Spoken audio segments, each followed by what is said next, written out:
뉴스룸을 시작하겠습니다. 이란이 지난 밤과 오늘 새벽 이스라엘에 두 차례 대대적인 보복 공습에 나섰습니다. 미국과의 핵 협상이 부진하자 이스라엘이 먼저 이란 핵시설을 타격한 데 대한 보복입니다. 전면전까지 우려되는 상황에서 트럼프 미국 대통령은 오히려 협상에 유리하다며 이스라엘 편을 들었습니다. 백민경 기자입니다. 굉음을 내며 날아가는 이란의 미사일. 이내 방공 시스템에 격추됩니다. 밤새 예루살렘 상공은 폭발로 번쩍였고 거리엔 사이렌 소리가 울려 퍼졌습니다. 현지 시간 14일 새벽 이란은 이스라엘 예루살렘을 향한 두 번째 보복 공격에 나섰습니다. 미군의 방공 시스템이 이란의 미사일을 요격했지만 몇 대는 건물로 떨어지면서 텔아비브에서만 35명이 다치고 이 중 1명은 중태에 빠졌습니다. So we are in the heart of a civilian area, and rockets fell here and made a massive destruction. We can see here buildings that were actually attacked and destroyed. And there are people trapped here, and we try to rescue them. 이스라엘이 현지 시간 13일 새벽 이란의 핵무기 개발을 저지하겠다며 전투기 200여 대를 동원해 핵시설을 공격한 데 따른 겁니다. We waited for diplomacy to work. We gave the international community time. We watched negotiations stretched on as Iran made forced concessions or refused the most fundamental conditions. Last night, the wait ended. 이란은 대대적인 보복을 선언했습니다. کار رو اونها شروع کردند و جنگ به راه انداختند. ما به اونها اجازه نخواهیم داد که از این جنایت بزرگی که انجام دادند خودشون رو سالم خلاص کنند. 이란과 핵 협상 중인 도널드 트럼프 미국 대통령은 노골적으로 이스라엘 편을 들었습니다. 트럼프는 이란을 공격한 이스라엘에 훌륭했다고 생각한다며 이란을 향해선 더 늦기 전에 미국과 핵 합의에 나서라고 했습니다. JTBC 백민경입니다.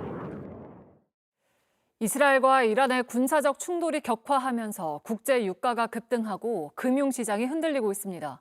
우리나라 경제에도 영향이 적지 않을 거라는 분석입니다. 이상화 기자입니다. 이스라엘과 이란 간 공습이 이어지면서 뉴욕 증시는 일제히 하락 마감했습니다.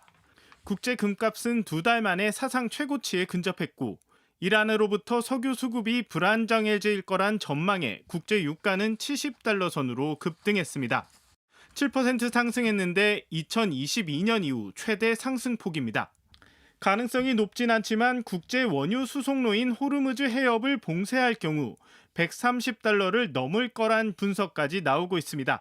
The fighting could last for like 2 weeks. So for investors, it will be this phase of 2 weeks of heightened volatility, of heightened losses in shares, in anything that has to do with risk. 우리나라 경제는 예기치 못한 외부 돌출 변수를 만났다는 평가입니다. 일단 새 정부 출범 후 우리 증시를 대거 사들였던 외국인 투자자들의 매수세가 안전자산 선호가 커지면서 줄어들 가능성이 큽니다. 외국이나 기관이 최근에 상승세를 이끌었다고 봐야 될 텐데 그럼 외국인들이 조금 자금을 빼낼 수도 있거든요. 조금 이제 안전한 쪽으로 갈 가능성이 있기 때문에 2%대 안정세를 보이고 있는 물가도 국제 유가 급등으로 인해 상승 가능성이 커졌습니다. 당장 5주째 하락세였던 주유소 휘발유 가격이 1, 2주의 시차를 두고 반영될 전망입니다. 좀 불안해질 가능성이 있을 것 같아요. 우리가 원유를 많이 중동 쪽에서 수입하고 있어서 물가도 그렇고 기업들 또 비용이 많이 상승할 것이고요. 전기료도 오르고. 물가 상승폭이 커질 경우 경기 부양을 위한 금리 인하도 어려워질 수 있습니다. 정부는 24시간 모니터링 체제를 유지하고 과도한 시장 변동성이 나타나면 조치하겠다고 밝혔습니다. JTBC 이상화입니다. 네, 당장 이란과 미국과의 6차 핵 협상이 코앞입니다. 이란의 대응에 따라서 앞으로 국제 정세가 요동칠 수도 있을 걸로 보이는데요. 핵 협상이 어떻게 진행이 될지 또 확전 가능성은 없는지 취재 기자와 이야기해 보겠습니다. 백민경 기자가 나와 있습니다. 자, 현지 시간 15일로 예정돼 있는 핵 협상에 이란이 일단 참석하지 않겠다라고 했는데 실제로는 어떻게 될까요? 네, 이스라엘의 공습 직후 이란은 공식적으로 핵 협상에 불참하겠다고 선언했습니다. 이란은 이번 공격으로 타격을 꽤 입었는데요. 중부 나탄즈 핵 농축 시설에 공격을 허용했고 핵 연구자들도 다수 사망한 걸로 전해지고 있습니다. 무엇보다도 테헤란 근처의 혁명수비대 지휘대가 공격받으면서 실질적인 군 1인자, 2인자도 잃었습니다. 근데 협상 상대국인 미국은 공식적으로는 이스라엘의 공격과 관계가 없다고 하면서도 사전 교감을 마쳤다는 암시를 여러 번 내놨습니다. 대놓고 이스라엘의 공격에 대해서 excellent, 훌륭한 공격이었다라고 했는데요. 협상 진전을 이끌어낼 것이라고 했고 다음 공격은 훨씬 더 잔혹할 것이라고 경고했습니다. 이란은 협상 중에 공격을 받아서 신뢰가 깨졌다는 입장인데 그렇다고 해서 협상에 임하지 않으면 다음 공격을 예상해야 되는 상황입니다. 네, 근데 협상 테이블에 앉는다고 해도 쉽지가 않아 보여요. 맞습니다. 이란은 사실상 핵 역량을 가지고 있는 핵 문턱 국가로 남고 싶은 건데요. 2018년 합의가 파기된 후 우라늄 농도를 단계적으로 높이고 고농축 우라늄 비축량을 늘려 협상 카드로 쓰고 있습니다. 지난 5차례 협상에서 미국은 우라늄 농축을 포기하라고 하고 이란은 이를 거부해서 합의가 안 되는 것인데 트럼프 대통령과 협상하는 게 만만치 않을 걸로 보입니다. 네, 확전으로도 이어질 수가 있을까요? 네, 이란은 앞서 핵 협상 실패로 분쟁이 생기면 중동의 모든 미군 기지를 공격하겠다고 위협했습니다. 직접 공격에 나설 수도 있지만 가장 먼저 생각할 수 있는 건 친이란 민병대나 지하 조직을 통한 공격입니다. 이란이 가장 우려하는 건 미국의 전력이 직접적으로 투입되는 것이기 때문입니다. 지하에 있는 이란의 핵 프로그램을 파괴하려면 미국 무기들이 필요한데 이스라엘이 무기를 받아서 공격하는 방법도 있다는 걸 이번에 경고했다는 분석도 나옵니다. 확전의 규모가 커질 수 있기 때문에 안전보장 이사회가 긴급 소집됐고 유럽 정상들에 이어 러시아도 중재하겠다고 나서는 상황입니다. 네, 잘 들었습니다. 백민경 기자와 함께했습니다. 내란 특검과 김건희 특검, 최상병 특검을 이끌 3대 특별검사들이 본격적인 수사 준비에 들어갔습니다. 100명에서 200명이 넘는 수사팀이 동시에 꾸려지는 역대 가장 큰 규모의 특검이 출범하는 만큼 당장 이 인력들이 들어갈 사무실을 구하는 것도 쉽지가 않은데요. JTBC 취재 결과 조은석 내란 특검은 서울고검에 협조를 요청한 것으로 파악이 됐습니다. 여도현 기자가 단독 취재했습니다. 내란 특검은 파견 검사만 60명으로 특별수사관 등을 포함하면 최대 267명으로 구성됩니다. 김건희 특검, 최상병 특검도 수사 인력이 100명이 넘습니다. 보통 특검 사무실은 영장 접수 장소인 서울중앙지법 근처 서초구나 강남구 일대에 차려지는데 대규모 인원을 수용할 만한 사무실을 구하는 데 어려움을 겪고 있습니다. 국회는 3대 특검 운영 예산으로 약 41억 6천만 원을 책정했는데 사무실 비용이 높을수록 운영비는 더 빠듯해질 수밖에 없습니다. JTBC 취재 결과 조은석 내란 특검은 어제 박세현 서울고검장을 만나 서울고검에 특검 사무실을 차릴 수 있는지 협조를 요청한 것으로 파악됐습니다. 서울고검장 출신인 조 특검이 내란 수사와 재판을 지휘하고 있는 박 고검장에게 같은 공간을 쓰게 해달라는 전례 없는 요청을 한 겁니다. 검찰은 특검의 요청이니 일단 검토는 하겠다는 입장입니다. 3대 특검은 특검부 인선 작업도 동시에 진행 중입니다. 김건희 특검을 맡은 민중기 특검은 어제 사무실에서 특검부 면담을 시작했습니다. 여기엔 문홍주 전 부장판사도 포함된 것으로 확인됐습니다. 최상병 특검을 맡은 이명현 특검은 김정민 변호사에게 특검부 제안을 했지만 김 변호사는 고사했습니다. 현재 박정훈 대령의 항명사건 변호를 맡고 있는 등 공정성 시비를 고려한 겁니다. 특검부는 특검과 손발을 맞춰 수십 명의 파견 검사 등을 지휘해야 하는 자리입니다. 내란 특검은 6명, 김건희 최상병 특검은 각각 4명까지 특공부를 둘 수 있습니다. 20일간의 준비 기간 동안 100명이 넘는 수사팀을 꾸려야 하는 만큼 특검부 인선도 속도를 낼 걸로 보입니다. 2016년 국정농단 사건을 수사한 박영수 전 특검은 임명 이틀 만에 특검보 후보 명단을 확정했고 나흘 뒤 청와대가 4명의 특검보를 임명했습니다. 특검보 후보자 명단이 올라오면 이재명 대통령은 내란 김건희 특검보는 닷새, 최상병 특검보는 사흘 안에 임명해야 합니다. JTBC 여도현입니다. 네, 지금부터는 검찰 출신 이고은 변호사와 함께 더 자세한 이야기 나눠보겠습니다. 어서 오세요. 안녕하세요. 네. 이제 앞으로 20일 동안의 준비 기간을 거쳐서 3대 특검이 본격적으로 수사를 시작을 할 텐데 당장 사무실을 확보하고 인력을 구성하는 게 큰 과제일 텐데요. 앞서 저희 여도영 기자 리포트에서 함께 보셨지만 그 서울 고검에 사무실을 차리는 게 가능할까요? 실질적으로 모든 인력들이 들어가긴 조금 어렵지 않을까 싶습니다.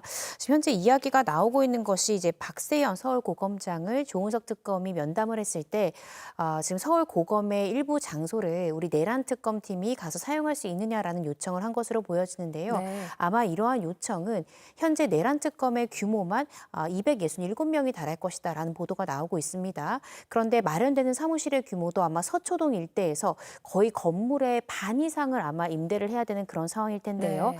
그 가운데 조사실도 만들어야 되고 또 언론과의 브리핑 장소까지 마련을 해야 됩니다.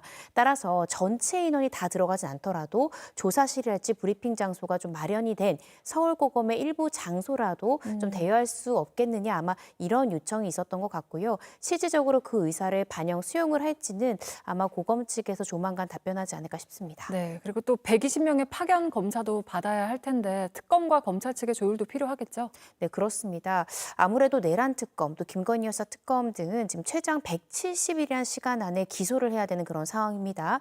이 기간이 반년이라는 시간이기 때문에 충분하다라고도 볼 수 있지만 35개의 특검 항목이 있기 때문에 꽤나 신속하게 진행돼야 됩니다. 따라서 아마 특검팀에서는 이미 검찰에서 김건희 여사 수사랄지 윤 전 대통령에 대한 내란 수사에 대한 경험이 있는 그 네. 수사 검사들을 받고 싶어 할 것이기 때문에요. 이 파견 검사의 규모랄지 아니면 이미 동일한 사건에 대한 수사를 진행했던 검사들에 대한 파견을 시대 특검팀이 요청할 가능성이 있습니다. 그 외의 검사들 같은 경우에도 몇 년 차의 수사 경험을 가진 검사들을 파견을 받을 것인지 형사부인지 특수부인지 이러한 여러 가지 이 파견받는 검사의 요건들에 대해서 조율이 이루어질 것으로 보여집니다. 네, 그리고 한편 지금 경찰은 윤 전 대통령 수사에 속도를 내고 있어요. 닷새 뒤에 19일로 예정돼 있는 3차 출석 요구에도 만약에 윤 전 대통령이 응하지 않는다고 하면 그 체포영장을 신청을 하게 될까요? 경찰이 어떻게 좀 대응을 해야 할까요? 통상의 경우라면 3차까지 불응할 경우에는 체포영장 신청 수순에 나아가야 합니다. 그런데 문제는 특검의 출범인데요. 네. 특검이 생각보다 굉장히 신속하게 팀을 꾸리고 있는 만큼 만약 경찰이 19일 이후에 체포영장을 신청한다라고 하면 또 48시간 내에 구속영장도 청구해야 되는 것이고요. 만약에나 영장이 발부된다면 또 10일이라는 또 굉장히 타이트할 수 있는 수사기간 동안 수사를 해야 되기 때문에 그 사이에 특검팀이 출범을 하고 수사를 시작하게 되면 구속 상태에서 사건을 입처시키는 것은 굉장히 어렵습니다. 따라서 아마 경찰에서는 특검팀의 출범 때문에 실제로 체포영장 신청까지는 가지 않을 가능성이 높지 않을까 싶습니다. 네, 그리고 김용현 전 국방장관 그리고 노상원 전 정보사령관 또 박안수 전 계엄사령관 같은 경우에는 구속 기한이 이달 말이나 내달 초에 이제 만료가 될 예정인데 특검이 구속 연장에 나설 가능성도 있다고 보시나요? 현재로서는 시간이 좀 부족하지 않을까 싶습니다. 김용현 전 장관 같은 경우에 이번 달 27일이 구속기간 만료인데요. 네. 아마 그 전에 보석 결정이 나올 것 같습니다. 특검팀이 빠르게 출범한다 하더라도 다음 달 초부터 본격적으로 수사가 가동되는 만큼 지금 이 세 사람이 구속기간 만료되기 전에 어떤 추가 혐의를 발견을 해서 기소한 다음에 구속영장을 연장시키기는 어렵지 않을까 싶고요. 일단 이 세 사람에 대해서는 불구속 상태에서 예를 들어 윤석열 전 대통령의 외환 혐의를 수사를 하다가 노상원 전 사령관의 혐의가 밝혀진다면 추가 기소를 통해서 재차 추가 기소된 범죄 사실로 구속영장 발부를 요청하지 않을까라는 생각이 듭니다. 네. 혹시 내란 특검에서 윤 전 대통령을 다시 구속할 가능성은 어떻게 보시나요? 저는 다시 한 번 더 구속영장 청구할 가능성이 대단히 높다라고 생각이 듭니다. 현재 경찰에서 3차 소환을 요구하는 사건도요. 이 증거인멸을 교사한 혐의를 받고 있고 네. 이런 부분들이 구체적으로 드러난다라고 하면 이것은 구속 사유에 해당할 수 있습니다. 구속 사유는 이제 증거인멸의 우려가 높거나 도망할 우려가 높은 경우에 해당하기 때문에 특검팀의 사건을 받으면요. 가장 빠르게 진척시킬 수 있는 그러니까 입증 가능한 혐의가 제가 봤을 때는 증거인멸 교사와 특수 공무집행 방해로 보이기 때문에 네. 이런 부분들을 규명해서 빠르게 재청구 시도할 가능성이 높지 않을까 싶습니다. 네, 끝으로 새 특검이 성과를 좀 내기 위해서는 각각 어떤 점에 대비가 필요할까요? 네, 내란 특검 같은 경우에는요. 이미 윤 전 대통령에 대한 내란 혐의는 현재 재판 진행 중입니다. 따라서 공소유지를 검찰에서 담당하고 있는 만큼 이 부분을 특검팀이 지휘를 해서 가져갈 것인지 아니면 실제 공소유지를 하고 있는 검사들을 이제 파견 검사로 받아서 특검이 실제로 실제로 공소유지를 담당할지 이 부분은 좀 빠르게 정해야 된다라고 보고요. 네. 김건희 여사 특검 같은 경우에는 현재 3개의 검찰청으로 쪼개돼서 수사를 되어 있었고 실제 피의자로 적시돼 있는 김건희 여사에 대한 대면 조사가 이루어지지 않았습니다. 그래서 빠른 관계자들에 대한 조사가 필요하다라는 생각이 들고요. 네. 최상병 특검 같은 경우에는 현재 이 사건이 공수처에서 상당 기간 무기한 연기된 그런 상황이었습니다. 그래서 그간의 수사 상황을 빠르게 정리를 하고 이 또한 지금 현재 윤 전 대통령이 연루됐을 가능성이 굉장히 크게 보기 때문에 윤 전 대통령에 대한 소환 조사도 빠르게 이루어져야 될 것 같습니다. 네, 여기까지 듣겠습니다. 이고은 변호사와 함께했습니다. 고맙습니다. 지난 3월과 지난달 동서해에서 표류하던 북한 주민 6명이 구조가 됐는데요. 이재명 대통령이 최근 국무회의에서 이들의 송환 방법을 관련 부처에 물은 것으로 확인이 됐습니다. 이들의 송환을 위해서는 남북 간 연락 채널이 다시 복구돼야 하는데 사실상 남북 관계 해법을 확인한 것으로 보입니다. 이승환 기자입니다. 지난 10일 국무회의에서 외교안보부처 업무보고를 받던 이재명 대통령은 동해와 서해로 내려온 북한 주민 6명에 대해 물었습니다. 본인들이 원하는데 돌아가지 못하는 이유가 뭐냐, 과거엔 어떻게 했느냐 등 송환 방법을 구체적으로 질문한 것으로 전해졌습니다. 부처에선 북한이 유엔사 연락 채널에도 응답하지 않아 송환이 어려운 상황이라고 답한 것으로 알려졌습니다. 남북 관계를 되살리기 위해선 2년 넘게 끊어진 연락 채널 복원이 우선 과제입니다. 대통령실 고위 관계자는 JTBC와 통화에서 대화 채널 복구를 위해 여러 방면으로 노력하고 9.19 남북 군사합의 복원까지 가볼 것이라고 밝혔습니다. 이 대통령은 후보 시절은 물론 취임식 때도 남북 관계 복원에 대한 강한 의지를 드러냈습니다. 분단과 전쟁의 상처를 치유하고 평화, 번영의 미래를 설계하겠습니다. 아무리 비싼 평화도 전쟁보다는 낫습니다. 이를 위해 지난 11일 대북 확성기 방송 중지를 지시했고 어제는 대북 전단 살포에 대한 엄벌 방침도 밝혔습니다. 지금 통일부가 어쨌든 자제 요청을 했고 근데 어겨서 계속하면 그건 이제 강력하게 처벌해야죠. 정부 단위에서는 앞으로 걸리면 아주 엄벌할 테니까요. 변수는 러시아와 밀접한 관계를 유지하며 남북 대화는 물론 미국과의 대화에도 소극적인 북한이 언제쯤 태도를 바꿀지 여부입니다. 대통령실은 북한이 대남 방송을 멈춘 걸 일단 남북 관계 개선에 긍정적인 신호로 보고 있습니다. JTBC 이승환입니다. 대통령실이 출근도 안 하고 사직도 하지 않는 지난 정부 대통령실의 별정직 공무원들, 이른바 어공들에 대한 정리 작업에 착수했습니다. 첫 번째 정리 대상에는 이른바 김건희 라인으로 분류됐지만 아직 사퇴하지 않은 비서관도 포함됐습니다. 유한울 기자입니다. 며칠 전 대통령실에 근무하던 40대 직원이 과로로 쓰러져 병원으로 옮겨졌습니다. 인수위 없이 출범한 새 정부에서 인사검증을 할 인력과 시간이 현실적으로 매우 부족한 상황입니다. 대통령실은 윤석열 정부에서 채용된 별정직 공무원, 이른바 어공들에게도 원인이 있다고 했습니다. 어공 80명가량이 출근도 하지 않으면서 사직서를 내지 않아 별정직 공무원을 새로 채용할 자리가 없다는 겁니다. 대통령실은 결국 어제 이들 중 7명에 대한 면직을 제거했습니다. 여기엔 대선 후보 시절부터 윤석열 전 대통령의 메시지를 총괄했던 김동조 국정기획비서관도 포함됐습니다. 코바나 컨텐츠 주최 행사에서 도슨트로 활동한 이력도 있는 이른바 김건희 라인으로 꼽히는 인물입니다. 이 때문에 지난 10월 한동훈 당시 국민의힘 대표가 윤 전 대통령에게 대통령실 인적 쇄신을 건의하며 쇄신 대상으로 지목하기도 했습니다.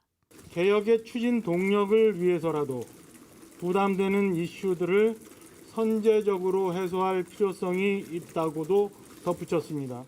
또 이번 면직 대상에 포함된 주관성 정호윤 시민사회비서관은 지난해 12월 윤 전 대통령에 대한 체포영장 집행 때 한남동 관저를 지켰던 걸로 전해집니다. 대통령실은 이번 면직을 시작으로 지난 정부 어공들을 순차적으로 정리해 나간다는 방침입니다. JTBC 유한울입니다. 더불어민주당이 어제 김병기 신임 원내대표를 선출한 데 이어서 국민의힘에선 모레 새 원내대표를 뽑습니다. 오늘 후보 등록을 마쳤는데 이현승, 김성원, 송원석 의원이 도전에 나섰습니다. 강희영 기자입니다. 오는 16일 국민의힘 원내대표 선거에 4선의 이현승, 3선의 김성원, 송원석 의원이 출사표를 던졌습니다. 김성원 의원은 통합과 쇄신의 길에 앞장서겠다고 했고, 송원석 의원은 통합과 신뢰의 리더십을 실현하겠다고 했습니다. 막판 고심 끝에 선거에 뛰어든 이현승 의원은 개파를 청산하고 당내 민주주의를 재확립하겠다고 밝혔습니다. 앞서 김 의원은 주로 수도권과 친한동훈계, 송 의원은 영남권과 친윤계의 지지를 받을 걸로 보였는데 여기에 부산 출신 이 의원이 출마하면서 의원들의 표 계산이 더 복잡해졌다는 해석이 나옵니다. 신임 원내대표는 당대표를 뽑는 전당대회 개최 시기와 김용태 비상대책위원장의 개혁안 추진 여부를 정할 권한을 갖게 됩니다. 송 의원과 김 의원은 앞서 김 위원장의 개혁안에 상반된 입장을 보였습니다. 상처가 아물 때까지는 잘 보호를 하고 놔둬야 되지 않습니까? 그걸 자꾸 덧나게 하면 이게 상처가 커지거든요. 혁신해야지 된다라고 하는 그 방향성에 대해서 저는 우리 당 의원님들 모두 같은 생각일 거라고 보고 있습니다. 그런 의견들도 좀 청취해 가면서. 이 의원은 JTBC에 일부는 받아들일 수 있고 조금 의견이 다른 것도 있다고 밝혔습니다. 더불어민주당 신임 김병기 원내대표는 전날 허영, 문진석, 박상혁 의원을 수석 부대표로 선임했습니다. 김 원내대표가 추경과 상법 개정안, 검찰 폐지 4법 등의 신속 처리를 약속하면서 이들 안건은 여야 신임 원내 지도부 간 협상의 첫 시험대가 될 걸로 보입니다. JTBC 강현입니다. 지난밤 남부지방과 제주에 폭우가 쏟아지며 곳곳에서 안전사고가 났습니다. 오늘 낮부턴 비가 그치면서 무더운 날씨가 됐는데요. 내일도 비가 왔다가 해가 뜨는 날씨가 반복될 거란 예보입니다. 송승환 기자입니다. 물이 불어난 하천에서 떠내려가다 걸린 차량 위에 30대 여성과 9살 딸이 대피해 있습니다. 구조대가 줄을 타고 들어가 이들을 구조했습니다. 사고가 난 경북 청송에는 어젯밤부터 오늘 오전까지 약 130mm의 비가 내렸습니다. 150mm가 넘는 비에 전북 고창군에서는 도로가 무너져 내렸고 완주군에서는 나무가 쓰러졌습니다. 부산에는 오늘 자정 무렵 시간당 61.2mm의 폭우가 쏟아져 기상 측정 이래 부산에서 6월에 가장 강하게 내린 비로 기록됐습니다. 제주에도 많은 비가 내려 오늘 오전까지 한라산 탐방로가 통제됐습니다. 간밤 전국에 내린 비는 오늘 낮부터 대부분 지역에서 그쳤습니다. 오후엔 서울 최고 기온이 30도까지 오르는 등 햇볕이 강하게 내리쬐고 습도가 높아 후덥지근했습니다. 오늘 날씨 어떤 것 같아요? 너무 더워요. 햇빛 아래 있으면 너무 더워가지고 땀이 진짜 삐질삐질 나는데 그래도 바람이 좀 불고 그늘에 있으면 시원한 기운이 느껴져서 내일은 오전에 제주에서 비가 내리기 시작해 오후에 다시 전국으로 확대됩니다. 적게는 5mm에서 최대 80mm까지 내리는데 내리다 그치다를 반복할 예정이라 외출할 때 우산을 챙기는 게 좋습니다. 전날 이미 많은 비가 내린 상태라 약한 비에도 하천이 넘칠 수 있어 주변 통행을 자제해야 합니다. 산림청에서는 산사태 위기 경보 수준을 주의 단계로 높였습니다. 내일 내리는 비는 모레 오전까지 이어집니다. JTBC 송승환입니다. 제주에선 아직 개장하지 않은 해수욕장에서 중학생이 물에 빠져서 숨졌습니다. 강원도 원주의 한 모텔에선 불이 났는데 투숙객 13명 모두 다행히 구조됐습니다. 사건 사고 소식 조승현 기자입니다. 119 구조대가 바다에 빠진 남성을 꺼내 옮깁니다. 오늘 오후 2시 30분쯤 제주 함덕해수욕장에서 친구 2명과 물놀이하던 중학교 2학년 이모군이 물에 빠졌습니다. 일행은 있긴 했던 것 같은데 친구는 소리를 듣고 하신 걸로 나와 있고요. 아직 문을 열지 않은 해수욕장엔 안전요원이 없었습니다. 40여 분 만에 구조된 이군은 헬기로 병원에 옮겨졌지만 끝내 숨졌습니다. 가파른 비탈에 굴착기가 쓰러져 있습니다. 삽 있나요? 삽 갖고 와서. 강원 횡성군 강림면에서 작업하던 굴착기가 30여 미터 아래 계곡으로 떨어졌습니다. 소방당국은 문에 다리가 끼어 다친 54살 남성 운전자를 구조해 병원으로 옮겼습니다. 오늘 낮 1시 52분쯤 강원 원주시 태장동의 5층짜리 모텔 2층 객실에서 불이 났습니다. 당시 건물 안에 있던 투숙객 13명 가운데 한 사람도 스스로 대피하지 못했습니다. 복도에 연기가 꽉 차 있었거든요. 저희가 연기투시 랜턴으로 했을 때도 이제 엄청 깜깜해져가지고. 소방당국은 잠긴 객실 문을 일일이 열어 모든 투숙객을 구조했고 크게 다친 사람은 없었습니다. 50대 남성이 바다에 빠져 바지선 쇠줄을 붙들고 있습니다. 선생님, 이거 잡으세요. 잡으세요. 남성은 술에 잔뜩 취한 상태로 구조됐고 생명엔 지장이 없는 걸로 알려졌습니다. JTBC 조승현입니다. 오늘 서울에서는 성소수자들의 축제가 열렸습니다. 안창호 인권위원장이 8년 만에 인권위 불참을 선언하자 직원들이 자체적으로 참여하는 등 갈등이 있기도 했습니다. 얼마 전에 열린 태국에서의 성소수자 축제 현장과는 크게 다른 모습이었습니다. 저희 JTBC가 국제 앰네스티와 공동으로 성소수자를 대하는 두 사회의 시선을 취재했습니다. 김지아 기자의 보도입니다. 30도 넘는 더위였던 오늘, 무지개 부채와 우산으로 햇볕을 막아봅니다. 무지개 옷과 깃발을 펄럭이며 축제에 참가한 사람들은 그래도 웃습니다. 바로 길 건너편엔 또 다른 풍경이 펼쳐집니다. 동성애를 반대한다며 구호를 외쳤습니다. 올해 26년째인 퀴어 축제, 우여곡절이 많았습니다. 특히 2017년부터 참여해온 인권위원회가 안창호 위원장의 선언으로 불참하게 됐습니다. 그런데 직원들 스스로 모금을 해 부스를 차렸습니다. 그동안 인권위가 지향해왔던 가치, 또는 사회적 약자나 소수자와 같이 연대하고 지지하는 그런 가치에 반하는 것이 아닌가라는 생각이 들었고, 서울 한복판은 갈라졌고 소수자를 대하는 시선에 아직 갈등은 남았습니다. 우리와는 좀 다른 곳도 있었습니다. 지난 1일 열린 태국 방콕 프라이드 축제 현장입니다. 방콕 시내 한복판을 가로지르는 행렬을 남녀노소 할 것 없이 환영합니다.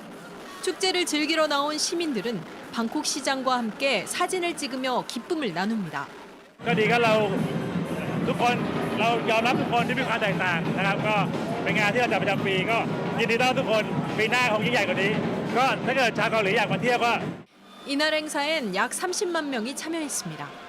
พอครั้งที่ผ่านมาดูผ่านทีวีเนาะอะไรเงี้ยแต่พอมาในงานเนี่ยรู้สึกว่าเรามีความสุขมากเราเห็นทุกคนรักกันได้โดยไม่มีคำจำกัดเพศเฮ้ยมันมีความสุขจังเลยเนี่ยคือแบบสังคมที่เรารอคอยมาตลอดสิ่งที่เราใฝ่ฝันมาตลอดอะไรเงี้ยคือแบบ 소수에 대한 존중은 경제 효과로도 이어지고 있습니다. จะมีเศรษฐกิจเติบโตเนี่ยหลังจากงานพรายแล้วก็งานสมรสเท่าเทียมประมาณ 80,000 ล้านต่อปีซึ่งรายงานนี้มันบอกว่าเศรษฐกิจสีรุ้งมันเกิดขึ้นได้แต่เรากำลังจะบอกว่าเรานี่แหละคือตัวขับเคลื่อนเศรษฐกิจเลยเราทำให้ JTBC 김지아입니다.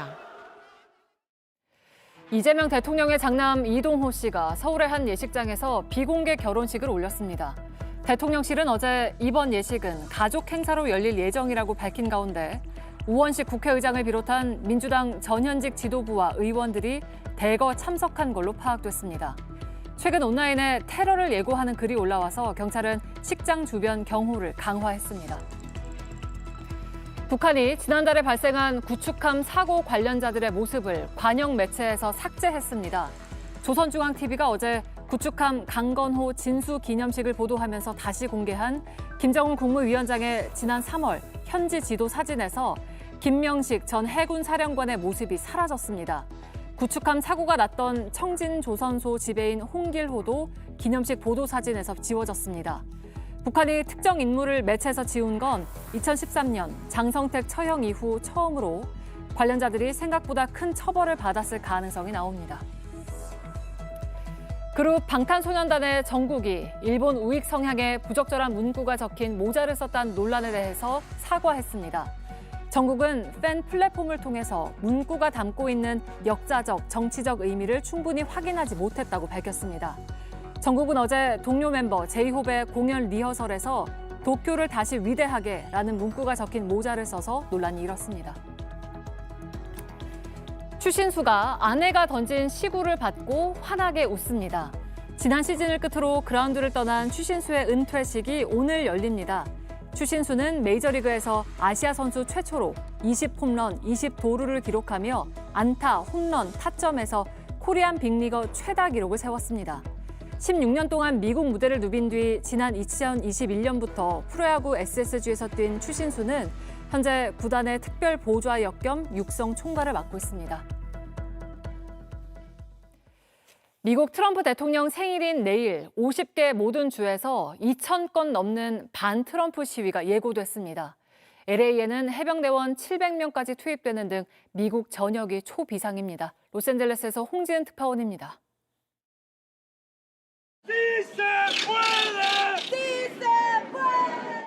트럼프 행정부의 불법 이민자 단속에 반발하는 시위대가 거리를 행진합니다.